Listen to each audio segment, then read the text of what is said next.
اکثر ہمارے ذہنوں میں یہ سوال آتا ہے کہ اگر خنزیر اتنا ہی پلید اور ناپاک جانور ہے تو پھر اللہ پاک نے اس کو پیدا ہی کیوں کیا؟ کون سی ایسی وجہ ہے کہ خنزیر کو مسلمانوں کے لیے حرام قرار دیا گیا؟ ہم نے اپنے بڑوں سے یہ بھی سن رکھا ہے کہ خنزیر کا نام بھی لینا گناہ ہے اور اس سے مسلمان کی زبان ناپاک ہو جاتی ہے۔ کیا واقعی زبان ناپاک ہو جاتی اور 40 دن کے لیے مسلمان سے ایمان دور ہو جاتا ہے؟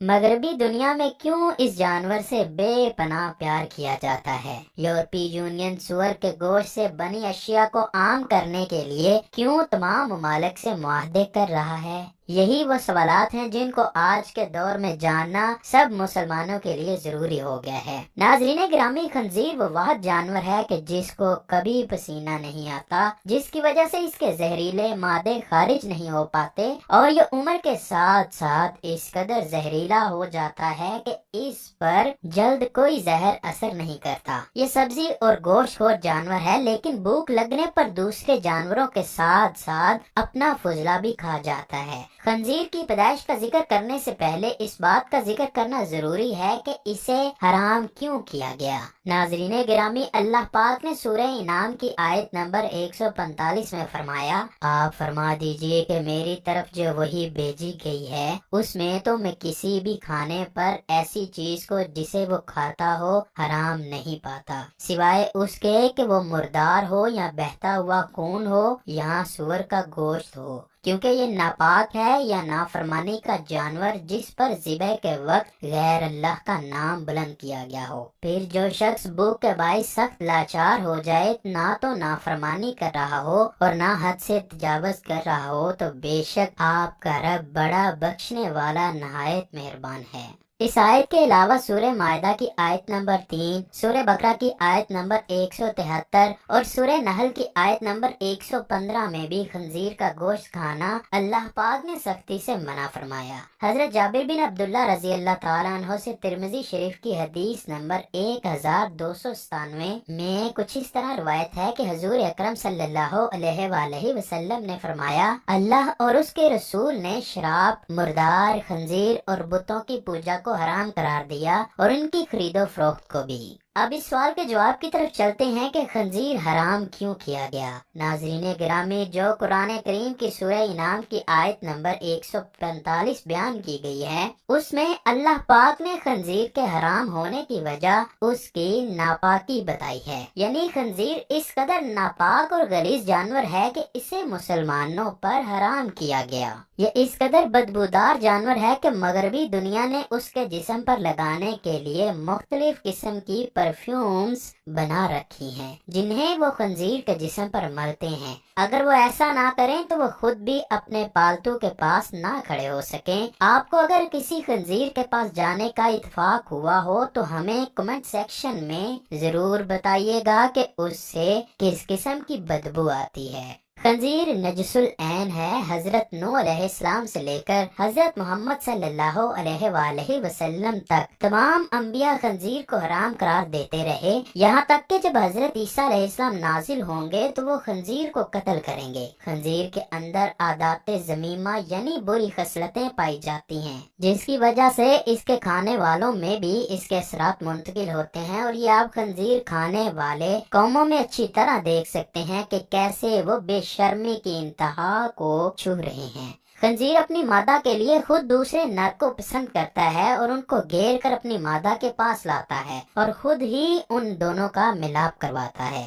یہ دنیا کا واحد جانور ہے جو کہ ہم جنس پرستی کو بہت پسند کرتا ہے۔ انہی عادات اور خصلتوں کی وجہ سے خنزیر کو قرآن پاک میں ناپاک کہہ کر پکارا گیا ہے، اور یہی وجہ ہے کہ آج خنزیر کو کھانے والوں میں خنزیر کی ہی یہ سب ناپاک عادتیں عام ہو چکی ہیں۔ اسی لیے قرآن و حدیث میں خنزیر سے کسی بھی قسم کا فائدہ اٹھانے سے منع کیا گیا ہے۔ روایات موجود ہیں کہ یہ کسی بھی نبی کی امت کے لیے حلال نہیں کیا گیا۔ خنزیر خنزیر کی پیدائش کے متعلق مشہور روایت جس کے راوی حضرت ابن عباس رضی اللہ تعالی عنہ ہیں، روایت کچھ یوں ہے، حضرت عیسیٰ علیہ السلام کے حواریوں نے حضرت عیسیٰ علیہ السلام سے درخواست کی کہ آج کوئی مردہ ایسا زندہ کریں جو حضرت نوح علیہ السلام کے زمانے کا ہو اور وہ ہمیں ان کے حالات سے آگاہ کرے۔ چنانچہ حضرت عیسیٰ علیہ السلام نے ایک قبر پر لاٹھی ماری جس میں سے ایک نوجوان زندہ ہو کر بیٹھ گیا۔ وہ شخص کہنے لگا، حضرت نوح کی کشتی کی لمبائی 1200 گز تھی، چوڑائی 400 گز، اس کی 3 منزلیں تھی، پہلی منزل پر جانور،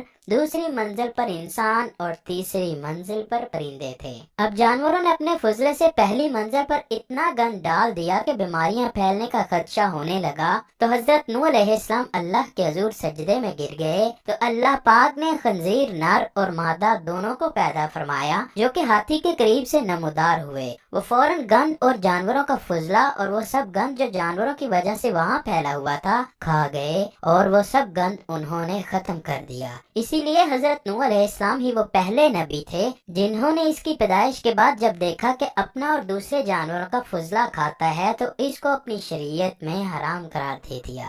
اکثر جو ہم بڑوں سے سنتے ہیں کہ خنزیر یا سور کا نام لینا نہیں چاہیے، اس سے زبان ناپاک ہو جاتی ہے اور 40 دن کے لیے ایمان دور چلا جاتا ہے، یہ بات بالکل غلط اور من گڑت ہے۔ اس بارے میں ہمیں کوئی حدیث یا مسند روایت نہیں ملتی۔ 40 دن ایمان سے دور رہنے والی بات کی کوئی اصل نہیں۔ جدید سائنس نے بھی خنزیر کے گوشت پر تحقیق کے بعد اسے انسانی جسم کے لیے مضر قرار دیا ہے۔ بے شک اللہ پاک نے خنزیر ہمارے لیے حرام قرار دیا ہے اور یہی ہمارے لیے حتمی فیصلہ ہونا چاہیے۔ بطور مسلمان ہمیں خنزیر سے نفرت کرنی چاہیے اور اپنے بچوں کو بھی یہی تعلیم دینی چاہیے۔ اس کی شکل میں بعض اقوام کا مسخ ہوا ہے، اور جس جانور کی شکل میں مسخ ہوتا ہے وہ خبیث ترین جانور ہوتا ہے۔ آپ ذرا اس بات پر غور کریں کہ جب حضرت آدم علیہ السلام کو اللہ نے جنت سے نکالا تو اس کی وجہ صرف یہ تھی کہ انہوں نے اللہ کے حرام کردہ درخت کا پھل کھایا۔